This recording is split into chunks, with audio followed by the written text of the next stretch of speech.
Doctor Garrido, ¿por qué hoy en día las organizaciones tienen que ser estratégicas? En mi opinión, la naturaleza de las organizaciones de toda la vida ha sido una naturaleza estratégica, ¿no? En el sentido de que buscamos, por naturaleza, los seres humanos anticiparnos al futuro. Y la organización es un núcleo social que pretende lograr unos ciertos objetivos para con los cuales nos unimos como seres humanos. Y la organización pretende servir a esos objetivos, pero también pretende mantenerse en el tiempo. Entonces, en tal sentido, creo yo que las organizaciones de toda la vida han nacido con la idea de permanecer hacia un cierto futuro y en ese sentido está escrita en clave estratégica. Hoy, ¿cómo se debe entender la estrategia? Bueno, la estrategia de toda la vida se entiende como un intento del ser humano por sistematizar esa mirada de futuro y esa pretensión que tenemos de anticiparnos al futuro para hacer más controlable nuestras vidas y para disminuir los niveles de incertidumbre de la vida moderna y de toda la vida del ser humano. Em, y es por eso que, en cierto modo, es con natural la especie humana también el intentar sistematizar esas formas de anticiparse que llamamos estrategia. Lo que pasa es que nació en el mundo militar la estrategia, tanto en Oriente como en Occidente. La historia relatada que tenemos la estrategia en Oriente nace de la mano de Sun Tzu hacia aproximadamente 2500 años atrás, en un trabajo que se llamaba El arte de la guerra. Y en Occidente las sistematizaciones más serias que tenemos son más bien del siglo XVII, ¿no? Y del siglo XVIII temprano, y los trabajos de von Clausewitz, ¿no? General prusiano, que también escribió un libro que se llamaba On War o de la guerra. Curiosamente, en ambos lados del océano, tanto en Oriente como en Occidente, nació en el mundo de la guerra la sistematización de esta idea de futuro que llamamos estrategia. ¿Mm? Y por tanto, probablemente sea porque los principales desafíos que teníamos como humanidad en esos años, digamos, estaban de la mano de la irracionalidad de la guerra, que marcaban el futuro de las naciones, el poder conquistar terrenos, el poder conquistar países, el poder tener mayor mano de obra, etcétera, era un desafío futuro y por tanto ahí se fue generando un núcleo donde se fue desarrollando la disciplina, ciencia y arte de la estrategia. Recién, a inicios del siglo XX, en la escuela americana, se comienza a transferir el conocimiento de la estrategia del mundo militar al mundo de los negocios. Y nace, digamos, la estrategia de mirada desde los negocios en el siglo XX. Frente a esa claridad y esos conceptos tan precisos que tiene usted, ¿qué papel juega actualmente la comunicación? La comunicación ha sido de toda la vida esencial en la estrategia. Yo siempre intento explicar a mis estudiantes en los MBA donde dicto clases que la arenga, originalmente un concepto tomado de la estrategia, era la primera acción, el primer intento por comunicar una estrategia.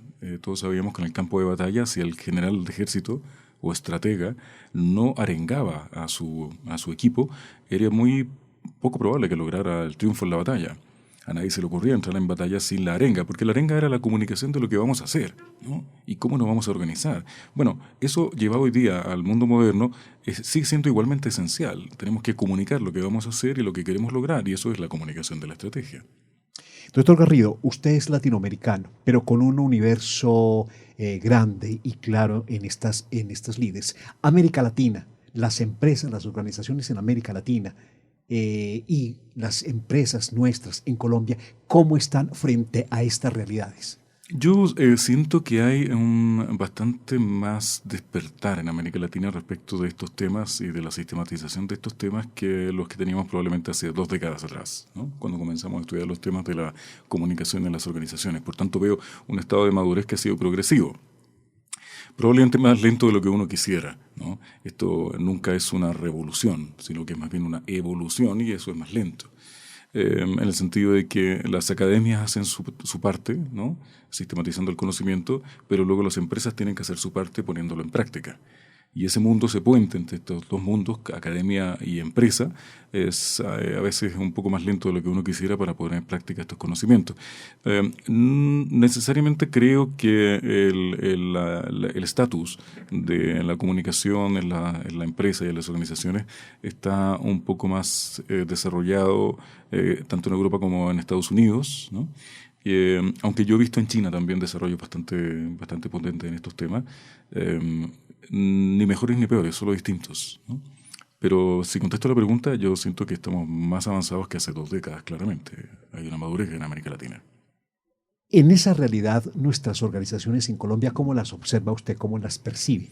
Yo percibo que, en general, mi percepción de Colombia, yendo de lo general a lo particular, es que yo siento que Colombia es una nación, un país de un tremendo potencial. Yo quiero a veces compararlo con lo que se decía con China, que China era un dragón dormido.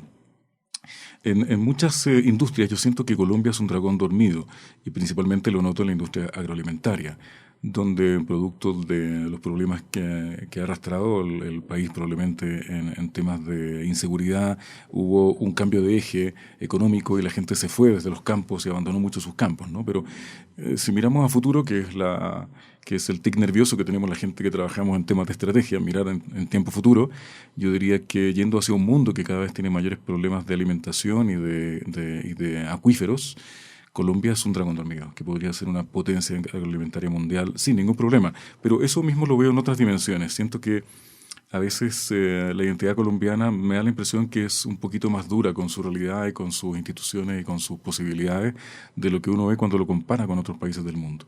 Es decir, yo siento que Colombia es mucho más competitiva de lo que se permite a sí misma a veces. Usted hablado ahora de la academia. Concretamente, ¿cuál ha sido en todo este campo de la comunicación, de la estrategia, el aporte de la universidad y concretamente de estas escuelas, de estas facultades que se dedican a la comunicación organizacional? Tendríamos que dividirlo en 3 dimensiones generales, a lo mejor un poco groseras, digamos. América, Europa y América Latina. América del Norte, América Latina y Europa, diríamos, esas 3 dimensiones. Porque ha habido aportes distintos. Claramente el aporte a la comunicación desde una perspectiva pragmática aplicada a la empresa y que ha permeado a la empresa, donde hoy día entonces uno encuentra que está resuelto el problema de que se le dé importancia a la comunicación en la empresa americana es un hecho concreto, ¿no? Hay una valorización de la función de comunicación en la empresa americana notable y eso yo diría que ya debe llevar fácilmente unas 5 décadas sin problema. En Europa fue naciente, fue creciente. Como suele ocurrirnos en Europa, las miradas americanas se miran un poco a veces con cierto resquemor en un principio, ¿no? Solo por venir de Estados Unidos. Las cosas se miran ya con un poquito de resquemor desde Europa. Costó un poco más que permear esa dimensión pragmática de la comunicación. Y fuimos saliendo desde las academias, desde la lógica puramente de la Mass Communication Research o de la comunicación masiva, hacia una comunicación más pragmática y a la visión de la comunicación estratégica, diría yo, desde los últimos 15 años en Europa. Y en América Latina creo que tenemos una ventaja. Estamos a medio camino entre Europa y Estados Unidos y entonces eso nos permite mirar las cosas en perspectiva, sin necesariamente quedarnos con una visión parcial. Conozco bastantes años ya ambas escuelas, la europea y la americana, y tengo la sensación de que ellos ya tienen suficientes disputas intelectuales, digamos, entre las perspectivas de uno y otro. Unos sienten que unos son muy lights y otros sienten que los otros son demasiado teóricos, inaplicables, y se la llevan, digamos, en esa discusión. Yo creo que desde América Latina tenemos la ventaja de estar a mitad de camino. Yo lo que siento es que la escuela americana, la escuela latinoamericana más bien de comunicación, se ha ido profesionalizando, hay un cambio generacional y hay una juventud hoy día y podríamos decir, unos ejecutivos, ¿no es cierto?, que tienen un lenguaje de la comunicación en la empresa que es más aplicado y más pragmático, diríamos más el lenguaje de empresa que lo que veíamos hace algunas generaciones atrás, una generación atrás. Hace una generación atrás uno se encontraba con un académico de una universidad que al hablar de la comunicación en la empresa nos hablaba de cosas muy impracticables, ¿no? A veces muy cercanas al protocolo, otras veces muy cercanas a los medios masivos, otras veces muy cercanas a nada. Y hoy día más bien uno se encuentra con una visión en clave empresarial, que es lo que los empresarios quieren. Que la gente que se siente en su escritorio y que hablar de comunicación en su empresa maneja el lenguaje de la empresa. Eso es lo que yo siento que hemos estado viviendo con mayor certeza y con mayor claridad en América Latina en los últimos 15 años. Doctor Garrido, hoy, ¿cómo se denominar esa comunicación? Tradicionalmente es la comunicación organizacional. Hoy, en nuestro medio, en esas realidades que nos muestra cuando usted hace tanto énfasis en el cambio, ¿cuál es la real denominación de esa comunicación? En verdad yo tengo mi corazón partido, ¿no?, entre la comunicación organizacional, que me parece correcto denominarla así, y la comunicación estratégica, que me parece pragmático denominarlo así. Y digo, voy a tratar de explicarme por qué. Porque nosotros sabemos que en la teoría de la comunicación y en los modos que están definidos los niveles de la comunicación, como intrapersonal, interpersonal, organizacional, grupal y masivo, lo organizacional es correcto y es una correcta definición. No hay que buscar necesariamente cambios para eso. Pero en el mundo de la empresa, aparentemente ha permeado más el concepto de comunicación estratégica para lo que nosotros entendemos solo como la comunicación estratégica y toda la dimensión más rica que esa de la comunicación organizacional. Entonces, por eso digo que tengo el corazón dividido, porque sé cómo debemos llamarle desde el mundo académico, pero también sé cómo debo llamarle en el mundo de la empresa para que los empresarios nos crean. Llama la atención que usted, un hombre de Latinoamérica, pero un hombre universal, obtenga un doctorado en otra civilización, en el Oriente, en China concretamente. ¿Eso qué significa? Bueno, en verdad es un doctorado honoris causa. No es que yo haya estudiado allá.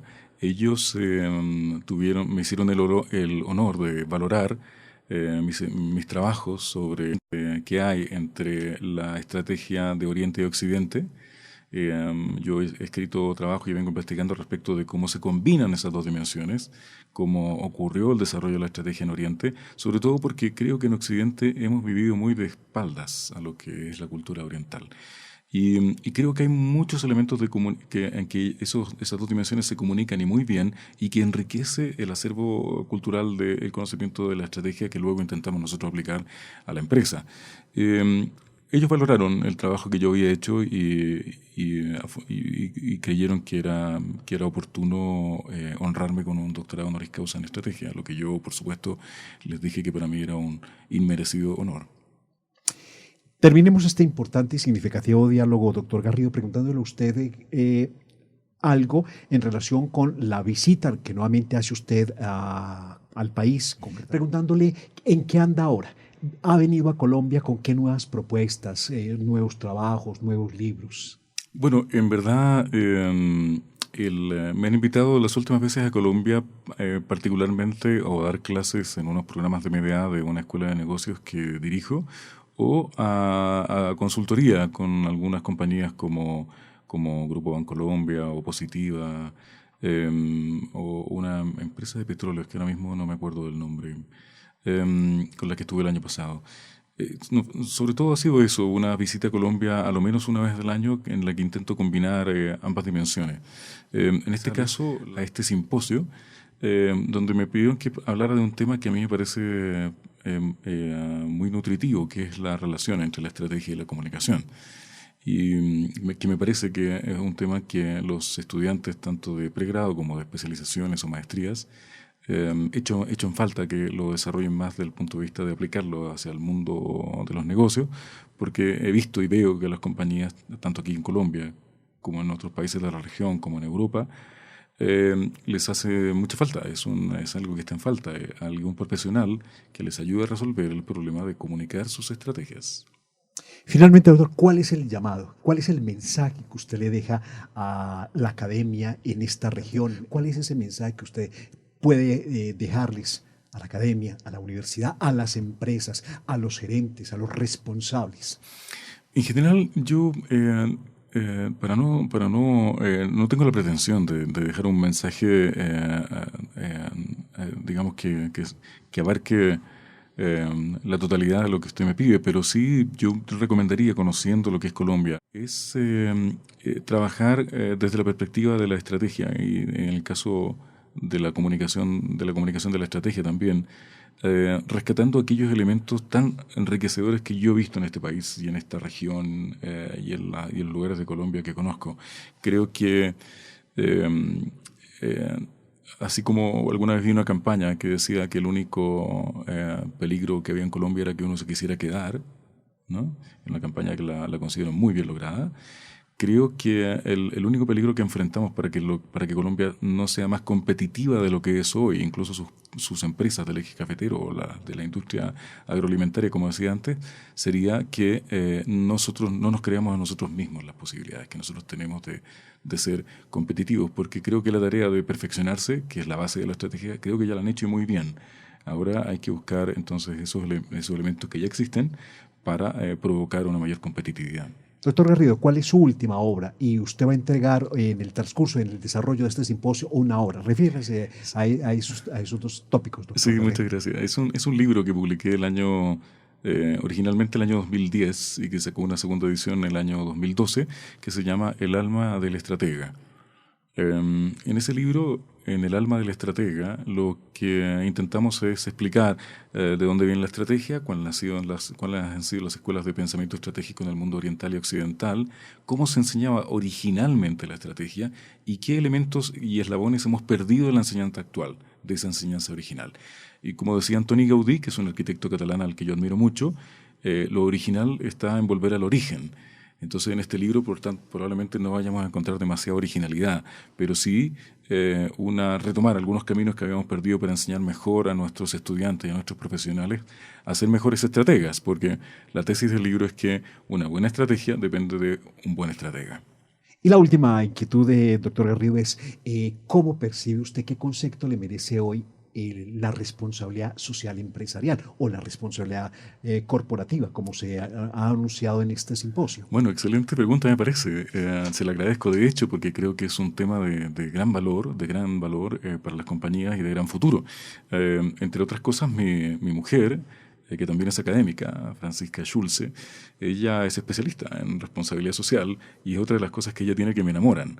Y es que en mi percepción y en los trabajos de ella, que también ha escrito junto a Paul Capriotti, la responsabilidad de la compañía con la comunidad en la que se desarrolla es fundamental para la mantención en el tiempo de la compañía y de la sustentabilidad del proyecto de negocios de la compañía. Si nos vamos a lo general, para luego ir a lo particular, podríamos solamente irnos a los trabajos de Ludwig von Bertalanffy o los trabajos de la teoría de sistemas para decir que es elemental que un sistema organizacional, un sistema empresa, se integre a la comunidad, porque como decía Einstein, lo no integrado se desintegra.